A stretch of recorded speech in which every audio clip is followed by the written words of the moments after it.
அவிட்ட நட்சத்திரக்காரங்களுக்கு இந்த பார்ப்போரோட புத்தாண்டு எப்படி இருக்க போகுது அப்படின்னு கேட்டிங்க அப்படின்னா, நல்ல பலன்களை அதிகமாக கையில் வச்சுருக்கக்கூடிய நட்சத்திரம் எதுன்னு கேட்டிங்கன்னா அவிட்ட நட்சத்திரம் தான் ஃபஸ்ட்டு இருக்குது. என்னென்னு கேட்டிங்கன்னா, மிகவும் சிறந்த நல்ல பலன்கள் அனைத்தும் கிடைக்கும்.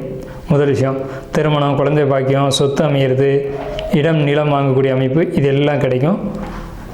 இதில் இருந்த பிரச்சனை, இடம், சொத்து, நிலம், குழந்தை பாக்கியம், இதில் எல்லாம் இருந்த பிரச்சனை முடிவுக்கு வரும். ஸோ உங்களுக்கு பார்த்திங்கன்னா பிரச்சனைகள் முடிவுக்கு வரக்கூடிய காலகட்டம்னே சொல்லணும்.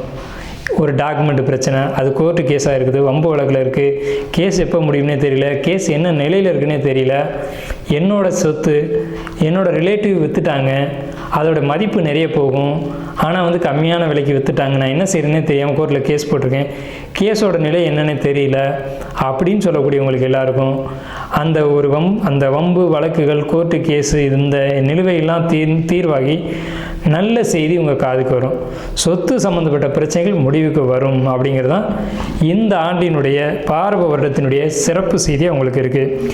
நீங்கள் வழிபட வேண்டிய கோயில் அப்படிங்கிறது தஞ்சாவூர் மாவட்டத்தில் இருக்கக்கூடிய கும்பகோணத்தில் அருகில் இருக்கக்கூடிய கீழ்கொருக்கை அப்படின்னு சொல்லக்கூடிய ஊரில் இருக்கக்கூடிய பிரம்மஞான புரீஸ்வரர் கோயில், பிரம்மஞான புரீஸ்வரர் திருக்கோயில். உங்களுக்கு எல்லா நன்மைகளும் இந்த ஆண்டு பார்வ வருடத்தில் கிடைக்கும்.